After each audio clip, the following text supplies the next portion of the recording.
Good morning, friends. Welcome back to Astrology Today and Tarot. My name is Mel Rose. This is the Tarot portion and the second half of my daily astrology vlog, which you can check out on my other channel, Astrology Today with Mel Rose. Here I will discuss the tarot card that sits on the side of the page. Then I'll do a quick review of the day's aspects before I play another card that may give us something more to think about. So let's get into it. The tarot card that currently sits on the side of the page is the Six of Wands. And the Six of Wands relates directly to the second 10 days or the second decan of the sun's transit in the land of Leo. And Leo is a fire sign. Wands in tarot are fire. Fire element symbolism has to do with spark, drive, enthusiasm, excitability, even restlessness or impatience, those feelings we have that urge us to take action, that push us into motion towards some goal that we feel passionate about, we feel spirited about, we feel excited about meeting it. And here at the Six of Wands, we find someone who has, harnessed that passion, that drive, that spirit and excitement, even that impatience and restlessness, to have achieved some goal. And apparently it was a goal that was big enough to be noticed by the people around them. So you see them sort of riding in after their victory, supported on a horse, very well dressed. They've got a laurel wreath for their head and for their staff. And they have people who have turned out to sort of celebrate them and their accomplishment, right? So you've made an accomplishment, and it didn't just, it wasn't just good for you, it was good for the people that you surround yourself with. And so it is appropriate when you've put that much drive and work and passion into something that actually turned out well and helped people or gave people an exciting sense of what is possible in the world. It's appropriate to allow people to celebrate you at that time, and it's appropriate to celebrate yourself a little bit too. Give yourself a pat on the back, say, yes, I deserve this fine feast that has been laid out before me because I worked hard for that. But understand that this is a moment, not a lifetime, okay? You achieve one victory, and you could just try to live off the fruits of that victory for the rest of your life, but probably not going to get to do that. Depending on the achievement, you might be able to live off the fruits of that victory for the rest of your life, but you understand that the benefits of that are dwindling, the longer you wait to move on to something else. So, advice: capitalize on the social capital, the political capital, the financial or material capital you may have gained in this achievement, and use it to push on into the next endeavor, okay, so that you can have a bigger, better achievement the next time. With all that said, I'm going to shuffle some cards while I remind myself and the cards that the sun is in Leo. We are bold, passionate, warm, charming people at this time. We have good self-esteem. We know what it is that we're good at. We know what it is that we are passionate about. And we know what we bring to the table. And we feel a desire, a certain deserving of recognition for that. And there's nothing wrong with that. People should be recognized and appreciated for the good things that they bring to our lives, the good things that they are capable of doing that make the going easier for everybody involved. And then, also it's a good time to look around and see what other people are doing, that we can appreciate the things that other people contribute to our lives, so that we don't have to work so hard on certain things. Speaking of working hard, we are in the waxing gibbous moon, just a couple of days until the full moon in Aquarius. We're in Capricorn right now, and Capricorn is full worker mode. It comes from the heart, and all we want to do is sort of check the boxes off the list, get the stuff done so that we can get to those achievements. And we might have a little bit of a balance to strike with this worker mode today, and we'll talk about that in a minute. On the moon side of the page today, look at those trines. We got a trine with Mercury and a trine with Neptune. We have good judgment starting early in the morning. We start with this thinking and feeling balance. Now that's an hour when I'll probably be asleep. So, if my thinking and feelings are balanced at that time, so be it. May not have much of an impact on my day. But then around 8 o'clock this evening, moon goes trine to Neptune. And, this is really a time when we can feel our dreams, we can feel our fantasies, we can feel our desire for those things that are ideal for us. And it's great because that trine blessing says spirit is listening. The spirit wants to know what's ideal for you, what will delight you, and you can really send that message at this time. Moon does go square to Jupiter today. Sometimes sometimes when the moon gets together with Jupiter, we feel like we have responded to something that is a bigger, better opportunity. But what we've really done is kind of lowered our standards for the sake of getting anything in there, right? So, the problem with lowering your standards is that you get distracted from your actual goals, and you can get pulled off course, and sort of into a situation that you have to eventually bring to an end because it's not what works for you. So be aware of that, and don't get distracted from your goals at 3:30 this morning. And then on the sun side of the page today, one fresh aspect, Mercury goes quincunx to Jupiter. So the effect that Jupiter has on Mercury is to make our thinking mind, our rational mind, more optimistic. And with that quincunx aspect, it's almost like a teeter-totter. It's like, are we in balance here, or are we out of balance? It might be a struggle to maintain the balance between being rational and being optimistic. Okay, sometimes optimism is totally rational, and sometimes optimism is a little too much to be rational, right? So be aware, like optimism, that's a great way to feel, but it doesn't often read the fine print, right? So be careful about that.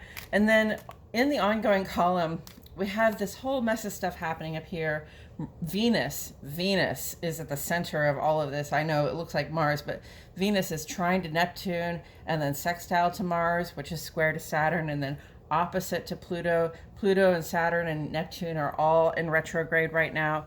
So, this is a good time to be dreaming and creating, thinking about, again, what is ideal for us, what we desire for ourselves in our lives, ideally, and then especially in terms of what we would like to receive: attention, affection, goods, gifts, compensation, that kind of stuff. And then sextile to Mars here is a very creative vibe. That's the receptive and the assertive, like the classic couple working together to create good things for ourselves. That generative capability is there also in the sextile vibe. But Mars is square to Saturn, okay? But it's going to say, yes, dream and create new things. But listen, if you push too hard, if you try too hard to get things done, all right, there's a difference between expressing your desire and pushing for satisfaction. And especially with Capricorn in the waxing gibbous, we already have goals that we're working to culminate.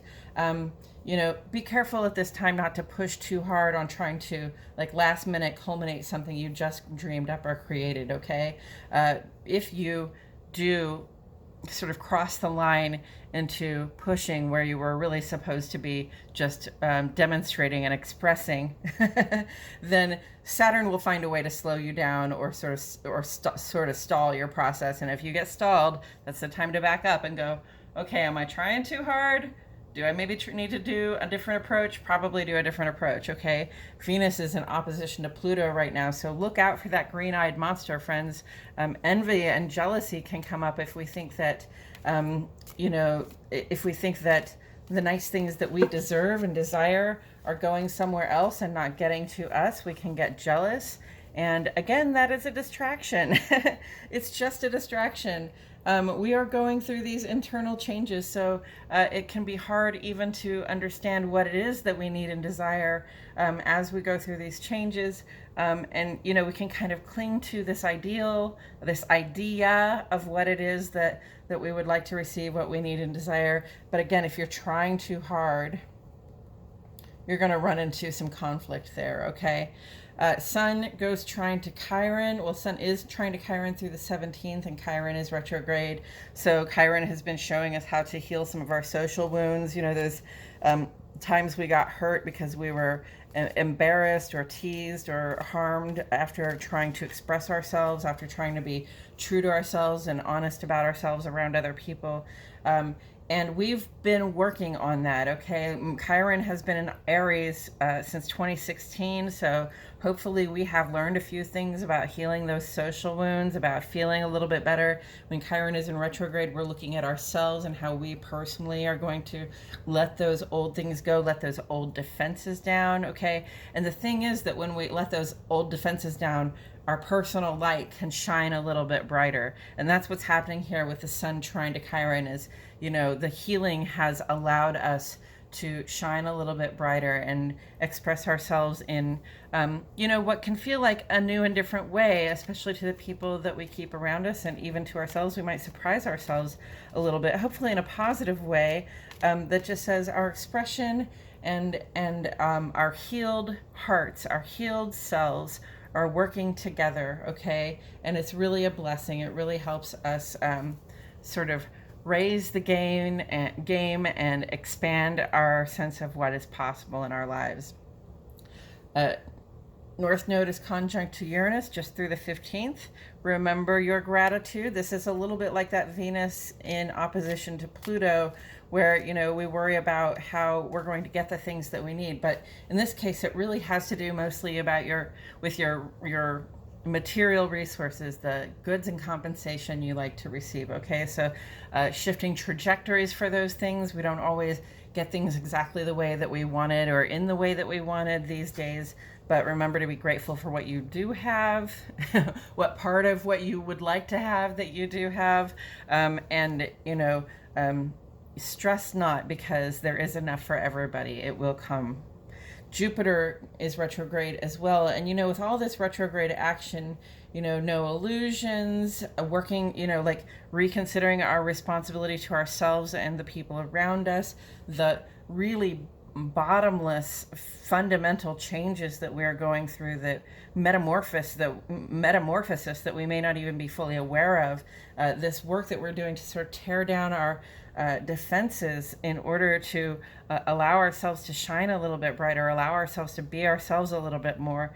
All of this is hungry work. It requires a little nourishment, and that's what Jupiter is here for. Jupiter is the one that comes in and says, yes, there is enough. There's more than enough for everybody. Here, have some more. Have a little faith. Have a little faith in yourself, in your own ability to decide what it is that you need and desire, and to draw that toward you or to pursue it and get it. And have a little faith in the cosmos. You're in safe hands. You've made it this far. You're going to go even farther, okay? And with all of that said, I'm going to turn that card over. Oh, the Two of Cups. I love this. So this takes me straight to Venus sextile Mars here, because we're looking at a complementary pair of opposites, okay? One person standing in the water, one on the dry land. This is sort of like an emotional person and a more practical person coming together to share, out of regard for one another, out of respect for one another, coming together to share so that they can create something beautiful. There's an element here that says communication is important.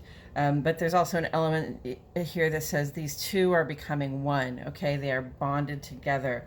And this can be a relationship. This can be, it is a relationship. This can be like a romantic style relationship, or it can be like a business partnership, a friendship, somebody that you're close to in your family, somebody who's not necessarily just like you, but whose skills and whose thinking and approach to life complement your own in such a way that you can build something beautiful from it. So be engaged in that creative power that you have right now. Really, Venus and Mars are creative together anyway without that sextile aspect. And the sextile aspect comes and says, oh yeah, we're cooperating. We're really going to get something good out of this. Okay, so look to those kind of partners you have in your life and see what it is that you can be or are creating with them at this time. It's probably going to be a pretty awesome story. And taken together with the Six of Wands, I'm going to say the first thing that comes to mind is that nobody does it alone. Okay. We see one person on a horse and a bunch of other people backing them up right now. And often it's, like one person whose name is at the top of the paper, right? Or one person whose name gets first billing on the project. And so that person kind of gets a lot of the credit for how things happened and what went down. But we don't do these things without partnerships. We don't really it's not that it's impossible, but Magellan didn't sail around the world by himself. Okay, he had people that he was working with, and we have to recognize and appreciate those people who show up and who fill in the skill sets and again the approaches that we don't have to offer, so that a project can be completed in a fulsome way that doesn't leave anything out, right? Yeah, so, recognize the people that help you out, even if they don't get to ride in the parade. Which I would just say, hey, come on, get another horse. You're riding in the parade with me, right? But even if they don't get to ride in the parade, and they might be understanding about that, it is important to bring some of that social capital, political capital, financial or material capital that you may have gained from your victory, from your accomplishment. Bring some of that back to the people that actually showed up and helped you get there. Yeah. That's all I have to say about it today, friends. Thank you so much for joining me. I truly appreciate your presence here. My name is Mel Rose, and I'll see you all back here tomorrow for more Astrology Today and Tarot.